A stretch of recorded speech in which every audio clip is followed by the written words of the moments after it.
Welcome, Mr. Srinivasan, for this special segment for Nasscom Conversations. Thank you, Kavita, for having me. Thank you. You've transitioned from leading traditional businesses to steering one of the most influential India's private equity funds, focused on startups. How has this journey influenced your approach to leadership, especially in tech-driven, rapidly evolving ecosystem today? I think I have started 9 businesses before I actually came to this business. And my first business, incidentally, was a tech business. It was called TVS Electronics in 1988, at a time when tech was still very new to India. And Nasscom was born. And in fact, Nasscom was born and had a lot of close associations with many of the Nasscom leaders. I think that my main understanding of entrepreneurs, my empathy for entrepreneurs, was what I learned from that time. Okay. It's such a difficult job, right? And the government regulations in India, while they're improving a lot, they still have a lot of difficulty imposed on entrepreneurs. Because in India, all regulations are designed for large companies. But entrepreneurship starts with small companies. Correct. So basically, I think empathy is what I would say. Yeah, of course, I learned about how to start from 0 to 1 and 1 to 10. And people told me that I'm very good from 0 to 1 and 1 to 10, but I'm not so good from 100 to 1,000. So I learned all of those things. But I think it's empathy, because finally, when you work with entrepreneurs, right, of course you have to make money. That's your, in some sense, from your investor's point of view, that is your single primary task. But that empathy and understanding, plus whatever skill, experience, network, ecosystem, and so on, is a big difference. So we call it capability capital because it's capital with capability, right? And we also sometimes call it connectivity capital because we connect entrepreneurs to a wider ecosystem. The ecosystem is so important in our business. But I think there's also the third aspect, which is, I don't want to use the word compassion. Ms. Narayan Murthy so beautifully calls it compassionate capitalism.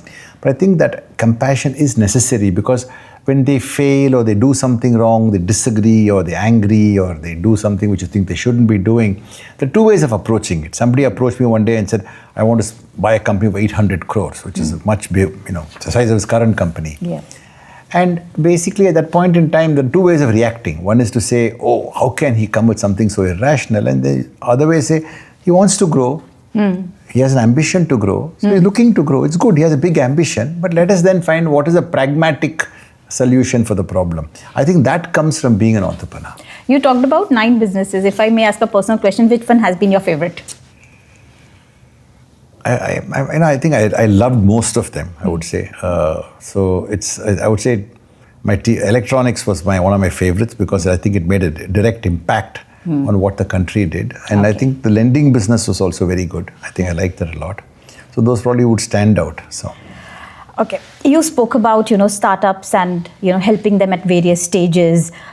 If we talk about, today, what governance and cultural frameworks do you believe are critical for startups to successfully scale, particularly in sectors like fintech and digital commerce? So we are very largely invested in financial services, right? We don't even use the word fintech anymore. We don't think that word is even making any sense anymore. I think there are 2 types of governance, right? One is because you're in financial services, the regulators have rules and they're changing the rules. And so that's one kind of governance, right? But I think governance in a company is also about not only creating the right climate for the company's employees to work in, but it's also in some sense making good decisions, right? I think that's the last part where we have to spend most time on. The first one is black and white. Rules to wo banate hain, then we follow it. Rules ko violate karne mein koi hoti hai dikkat, but then we have to solve it. But then there is a second part which is fundamentally about good climate and good people. Today, all smart entrepreneurs realize if it's not a good place to work, if they're not talent magnets, they're not going to grow. So actually talent has now become in very much, is a sort of, I wouldn't even call it anymore enlightened self-interest. It's just only self-interest, right? But how do you make good decisions? Do you put your budget here or there? Do you promote this person, not that person? Do you buy that company, not buy that company? Do you change the price here or not? I would say that is where we should think about governance more now. Oh, so the talent aspect of it, the people aspect of it. People aspect. How are you promoting people? How are you rewarding people? Is your ESOP system fair? Are you willing to promote the people with good values but may not be the ones who you quote unquote like, but they're actually good for the business? I think that is what we need to focus on. So governance, I think, has to be thought about in terms of making good decisions in the company. So you're talking about this people aspect of it and talent, and as you rightly said that people will not work where they see no growth. Yeah. So another very important question that we come on is your view on industry, academia, institution, collaboration, partnership today.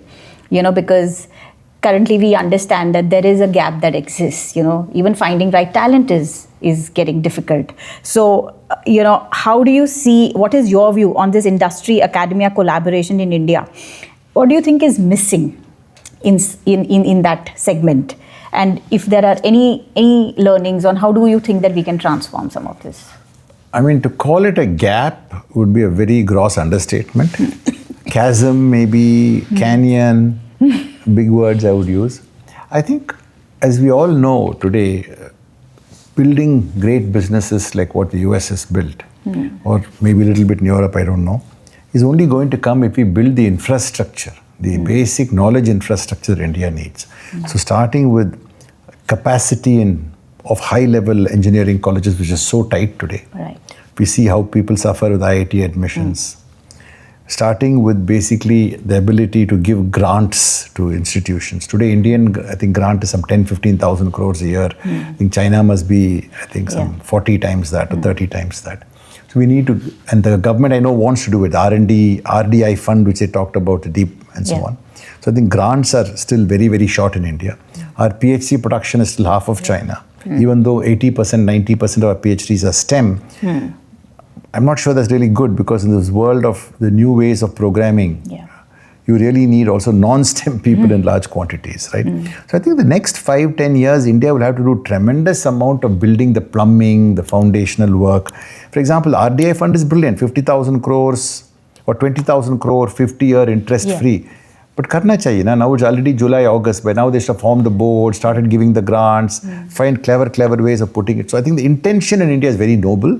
But I think the execution of building this infrastructure, why should there only be 1,000 IIT seats available or 2,000 IIT seats available? It just makes no sense of quality, right? They say, acha, ramp ka aapko 2,000 mila? Acha, so sorry. Doesn't make any sense.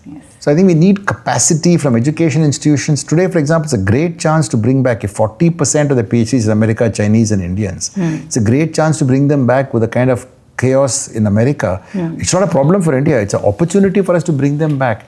Correct. So I think I think we have the right kind of leadership in the country, but we need to see a lot of action in the next 5 years. I would say unless we can if we're putting 11 trillion in physical infrastructure, why not we start with 1 trillion for knowledge infrastructure? Correct. Oh, that's actually a very, very good point. Now we come to the technology side of it. There's a lot of excitement, but also noise about Gen AI, As an investor and an ecosystem enabler, how do you separate real innovation from the hype? So actually, we are always terrified of hype. So we're very, very skeptical. Yeah, in fact, I must tell you, last year we had gone to the Valley and, we went to a lot of investors. And the investor would come and say, please don't say that we are an AI company. Don't start with that. So, you would probably relate to something like that. So we want to understand what the real impact is and what the real transformation journeys are. In some sense, your former President Devjani is a very good friend of mine, and I liked what she said. She basically said AI is not about human in the loop. It's about AI in the loop with humans, and it's humans who perform magic. So we subscribe heavily to that idea. That fundamentally it's all about humans using AI.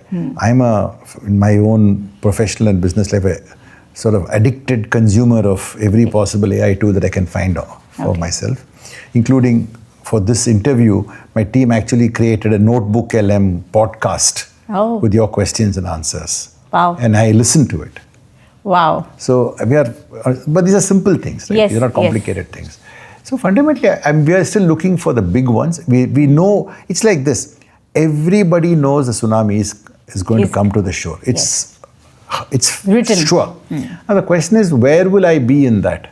Right. So for example, in one of our companies, the founders have put a lot of money behind LLMs and AI. They've used it for automatic speech recognition, image recognition initially. Now they're using it much more for automation. They've used a lot of agents in terms of interacting with customers. But those are still, in my mind, dramatic changes in efficiency. But is it like a totally new business? Or an innovation? Yeah. Yeah. So it's obviously going to happen. So we're keenly watching and we're keenly asking people these questions, going to Mitesh Kapra at IIT Madras and asking him, when will ASR become 99% accurate so it becomes really usable and not at 95%? Right. But we are obviously, like everybody else, every one of our businesses will use AI. But we are not people who are going to invest in AI infrastructure and say who's building a better LLM, right? That is a risk we don't understand. And we also believe that a lot of that in India will happen with government intervention. Correct. Because government funding, government intervention. So we don't want to get into that. So we are more figuring out how people use AI. Okay. Last question. Based on your experience, what is that one unconventional piece of advice you would give to entrepreneurs? I think the only unconventional advice I'll give them, if you ask me, is how do you, when you're being driven with that level of ambition and expectation from your investors and employees, right? These two people are watching you like a hawk. You've given people ESOPs. You've taken people's money. You have to deliver on that, right? Right. Is fundamentally how do you focus on the simple idea that you just have to do whatever you have to do and not get obsessed with the short-term outcomes. Right? I think that is the most difficult skill for us to develop, that vairagya that you need. Right. So when the Gita says, Nate sangotsav akarmani, that is a more important action item. Correct. It's not ma phaleshu kadachana, which is being attached. So I think that ability to keep your level, I think the entrepreneurs are going to be the most successful from what I've seen are the ones who have, when in the same string of Gita shlokas, is samatvam yoga muchyate, that people who can keep that equanimity, just like Kipling, who's a man I don't like at all, says in his poem called If, who can keep your head, keep yourself calm and all others are disturbed. I think that is that quality I look for. People who have ambition, capability, everything, and that quality, have ambition, capability, and don't have that quality, I think are the difference between the great winners and the people who will do well. Okay, so for all the startups who are listening to this, here is that piece of advice. Thank you so much, Mr. Srinivasan. It was great talking to you. Thank you very much. Thanks. Thanks. Thank you.